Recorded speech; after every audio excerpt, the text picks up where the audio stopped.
good sign.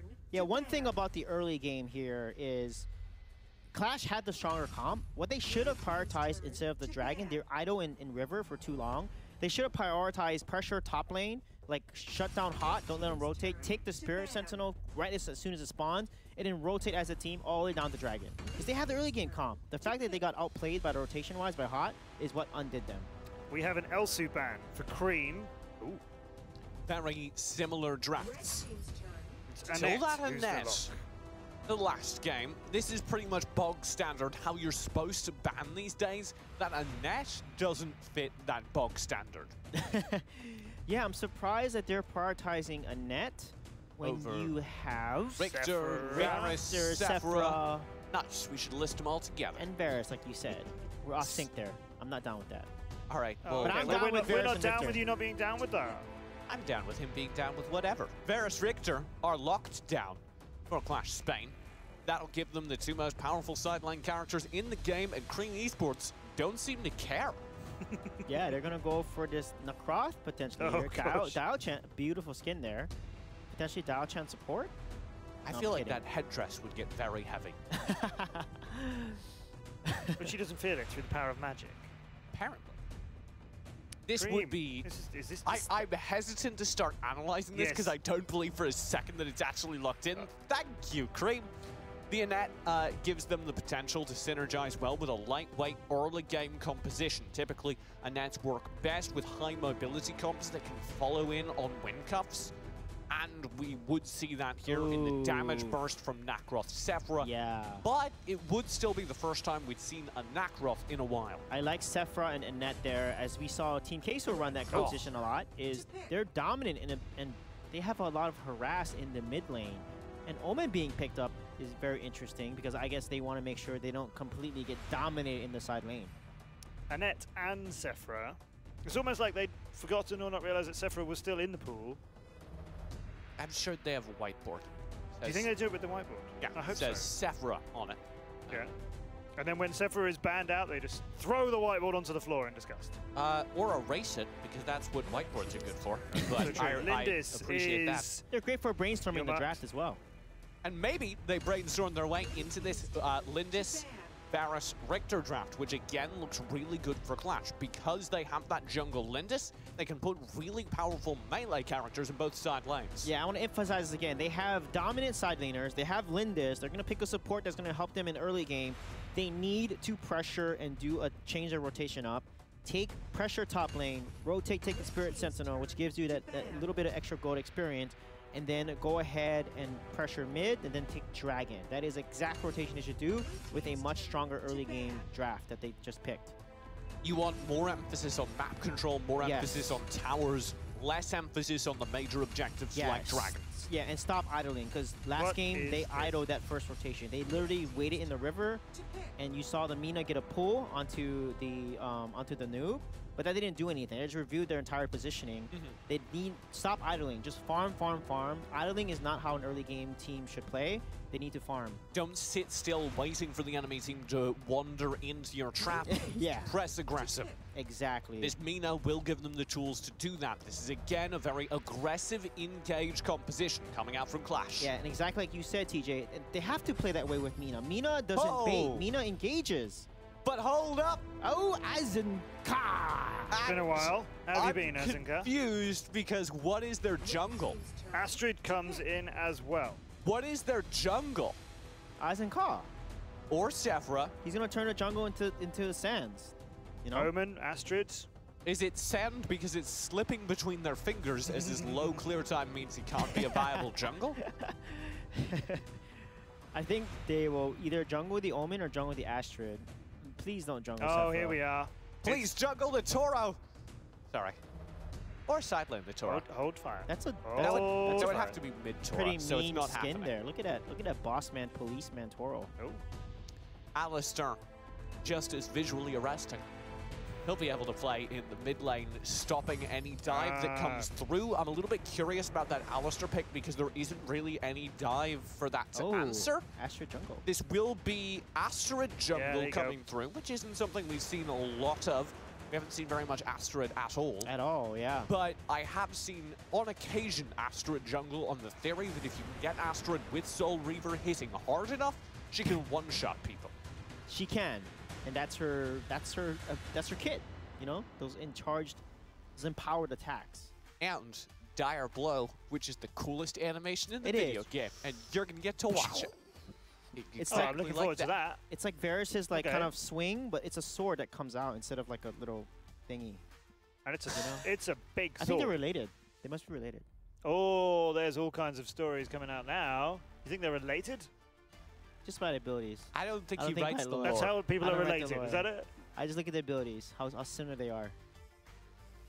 This needs exploring, lore fans and writers. This is a story we need to delve into. Don't explore. But not right now. I was going to ask you about the Cricknap ban, because that sort of surprised me, but then the draft kind of just went away from that to other things, which were other surprises. Azenka's coming. Look how excited you are. Go on, Sujay, the voice of analysis in unlikely circumstances. Well, now, I'm not saying you can't do that, but you are stuck right now. Eisenkall could work theoretically, okay? If you can land his abilities and his autos. Nice. He has a Petrify, man. His Sand Trap. His passive. If he lands 3 abilities on hits on you, you'll be petrified. That means you just turn to stone. And then you're dead. Eisenkall is like Dio-chan if Dio-chan took a while to freeze people. She takes a little while to freeze people. Not good either way. No. Cream, Qlash, final game of EU. Oh my lord. And it's perhaps the final game for my heart as Qlash start off diving in. An even trade, that is what you asked Qlash to do a little bit more of though, find more pressure. Right now they're being pressured back in their own jungle, but they have Mowgli and Redemption rotating in. That'll scare back Oxy and the Noob. They get all their jungle, nothing stolen away. Yeah, nothing is going to be stolen away here, and they're going to continue and put so much pressure here from Cream. They're the ones dishing out the damage right now. They're like, we're going to make this Eisenkall work. All right, just sell me. What does Eisenkall do right? Eisenkall has a lot of AoE, so he can clear wave pretty fast. If he lands that nice little sand punch you saw just happen, you get knocked up. And then if he combos that with the Dust Devil and the Sand Wraiths, you can actually get CC'd pretty hard, which is kind of irritating. You get petrified twice, and that's how Eisenkall can win. But he's actually pretty squishy, so you can blow him up before he gets to do that combo. No mobility. Yeah. But if the Noob and him combo well, you can Gust Force inside of the Sand Wraith. People stay still for, oh, the Dire Blow! First blood to Frost! The Astrid! It's already working out! Ouch! Astrid coming in with a vengeance there, and now Dragon's going to be respawning in 10 seconds. But guess what? They're going to rotate and take the Spirit Sentinel, which is exactly what you should do. You don't wait for that Dragon there, because look, too many seconds. Take those seconds, take the Spirit Sentinel, and then rotate down. Hot will be looking for second place down in the bot lane. These two players dive in on him. He'll fall. Good trade back from Qlash. Knight being able to lead things up. That does mean that Frost and the rest of the Cream Esports side don't feel comfortable rotating down for an easy Abyssal pickup. Yeah, and look at this clear from Frost. Actually not bad. Making this Astrid work out here. Do you believe? I do. Once get his build, Astrid can do a ton of damage. Don't forget, Dire Blow does a lot of damage, but also makes them immune to damage for 2 seconds. Recently buffed, there was some hubbub. Maybe Astrid would be viable in the side lane after it. Jungle Astrid, be honest, not something I considered, but maybe I was mistaken as he absolutely melts 2 players back to back. Knight dives in, spending the Hunter's Mark, and does get the kill onto Oxy. Frost manages to brawl out though. The Dire Blow is just short. That looks so scary. I would not want to fight against Astrid. I mean, she charges up that Dire Blow and that sword just flings out at you. But Red, you're in trouble, buddy. Yep, Hot arrives, Death's Embrace, and Frost has another kill. 4-0 and 1. Could you just say that Cream is just creaming Qlash right now? Nah, it's overdone. I would say that if I were over on Qlash's side, I'd be feeling a little bit frosty. I do like Hot. He puts his enemies in a very hot spot. I feel with like his we're kinda, ultimates. nope, I don't feel like these are getting better. But his ultimates, though, okay, regardless. Right. Every time he turns level 4, level 5, Hot is making huge plays with his ultimate. As Omen, as Malik, this guy is literally hot on those ultimates. Would you say he was a bad omen for the other side? Yes. think that Nice puns there, nice puns. Knight will be watching as the Abyssal Dragon does get picked up by Cream Esports. Team rotates back to mid with their gold lead. Ooh, oh, what a good win did you see that? Zepta cut off by the Hurricane Wall, has to bathe in the Sand Wraith. Now Mowgli tries to go in with the Dark Dominion. He stalls things up. The Knight's able to find a lot of damage, but it isn't enough to turn the fight. Sand Punch for a double kill to Alex P. The Wind Cuffs, the Sand Punch, the Sand Wraith, the Dust Devil, the combos from this Oz and Call in a net. Just looking so solid right now. I mean, I don't think Alex P has missed one Sand Punch. He is landing those knockups every single time, along with the ultimate, the Sand Wraith, which does a ton of damage if you hang out in it. Frost tries to brawl in the front line, does get scared back for a while, but the Sand Wraith is there, saving Hot, even whilst he's trapped inside the Magic Prison. And Hot gets a little bit too ambitious, diving back in on no HP. He will finally be shut down, but it's still good trading for Cream. It is a very good trade for Cream. Qlash did get a few kills from that, though, which is good. No, it might get worse. A full commit with the Hunter's Mark. It won't live that. They do find one. Random able to grab an even trade, but Oxy's able to dive forward now with the Tides of Life and almost grabs Random. Oh, yeah. Zepta. He might do this. Water Spirits. Whoa. He's got it. Man, Oxy with the Sephora play. Who knows he could play Sephora so well? He just played an awesome L-Suit last game. I do like Random being so aggressive and getting these kills, but I don't think it's going to be enough because Cream is continuing to trade more than Qlash is. And like I said, if they don't get 5 kill lead and 5,000 gold by 10 minutes, Qlash is done. We're at 5 minutes. Yep, and they're halfway behind. Oxy pulled in by that Dark Dominion. Frost is low, but the Dire Blow keeps him safe and executes Mowgli. Yeah, Dire Blow is indeed a Dire Blow there. It does a lot of physical damage, and if your target's HP is below the HP of the Astrid, guess what? It's going to do 16% more damage, HP lost. You're direly low.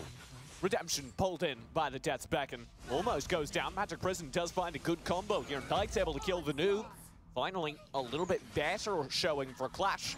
Random's even trying to solo out this Abyssal. I don't think he quite has the HP. Yeah, look how smart. He has lifesteal. He has a lifesteal. That was such a smart play. Random. He has impressed me a lot last week and today. He's been playing really well, actually.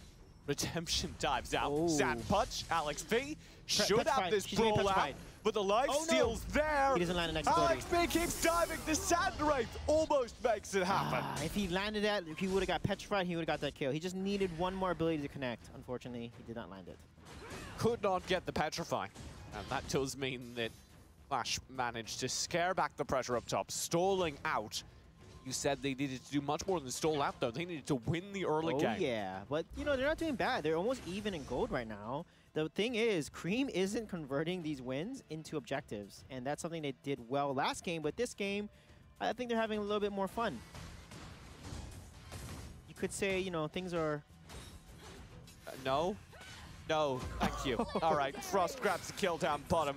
I'm glad that didn't go anywhere. I didn't want to hear what came next.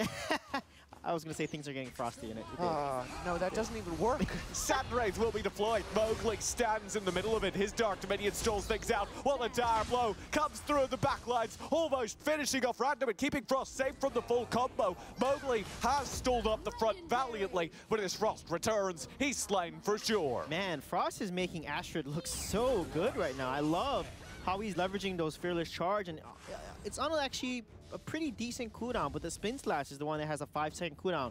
So look how often he's using those abilities to help basically execute her opponents. 8-0-2 is his KDA. Yeah, he is on fire right now. I mean, he is making this Astrid work. And I love the Omni-Arms build. Again, activate ability, and you have a much stronger auto attack that comes up next after using an ability. Because his Furious Charge, or Fearless Charge rather, empowers his next auto attack. Yep. That means that he can basically two-shot these towers. It'll be devastating. And it decreases target armor by 30% for 4 seconds. So if your team focus whoever gets Fearless Charged, and then the Dire Blow then comes out after their health is below the health of Astrid, that does even more damage. So it works out really well as long as they can combo it, and I think they're pulling off right now. Hot kites this Abyssal away from Qlash while the noob manhandles the 1v2. The Hurricane Wall sets up Zefta for a swift punishment. Frost just dives in and cleans up the kill. The noob finally goes down, but the full dire blow lands on the 3. Frost brawls in the middle of it all. They only lose the noob. The rest of the fight is dominant to Cream. Yeah, I love what happened there. Sandwich drop. Zefka gets petrified, and then just enough petrified timing there where Astrid comes in, Frost lands the kill, gets a dart blow off, securing additional kills, and look at that, 4 deaths just like that. That was amazing. Zefka couldn't even get his ultimate off. Do you see how much Oxy hurts these towers? Yeah. That's too far forward! The dire blows there, and Frost keeps the kill chain going. You see that combo, Fearless Charge, opponent is slow, Spin Slash, and then dire blow, charge it up. Because normally you should be able to get out of that, but the slow is long enough. 50% for 1.5 seconds where he landed that dire blow and secured the kill. He's in awesome. the double digits. I know. 12, 0, and 3. Yeah, I feel like this is, you know, this is insane. I feel like you're right. It's like this, Astrid is like the Saber class from, you know. Nope, lost you. Fate Zero. Still lost you, but I appreciate you were trying to make an analogy. Frost keeps diving in. Mowgli can't stand against him. It just doesn't matter how tanky you are. Yeah, that was just insane. This Astrid is, again, full build, right? Fenrir's Tooth on top of that, right? You have Soul Reaver, stack all that extra damage. You have Rank Breaker, which helps pierce through the armor, and then on the arms gives her some health and also so much damage after she uses an ability. They don't have an answer. Look at the tower. He just, like, bought the tower and won. It's really gross. They keep going now. Redemption tries to come in, but Frost is already in their base. He's got 3 people in the dire blow, and he just eats them alive. Hurricane Wall's there. That slows down the fight. Frost finally did get shut down after a double kill, and maybe that means they can hold, but Hot will dive in, focusing down Mowgli. In a 1v1, he can't win under tower, meaning Qlash hold for now, but they've lost 2 high grounds. And Oxy gets the kill onto Mowgli there. Knight must clear both these waves with the aid of random, and that is going to be very difficult to do as Oxy pushes forward. Alex being the noob just focusing on the core damage. I don't think they quite have it, but they've got Hot now, and he certainly does. Zefta's back. Now the respawns, but they can't stop it in time. It will be game number 2 to Cream Esports.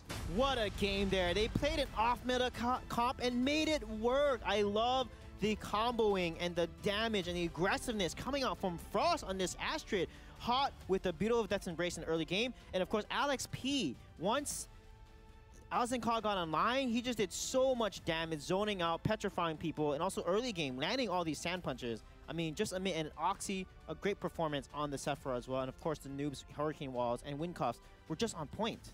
And when you combo Azencaw and Annette, the wind and the sand, you get a barren desert, devoid of life.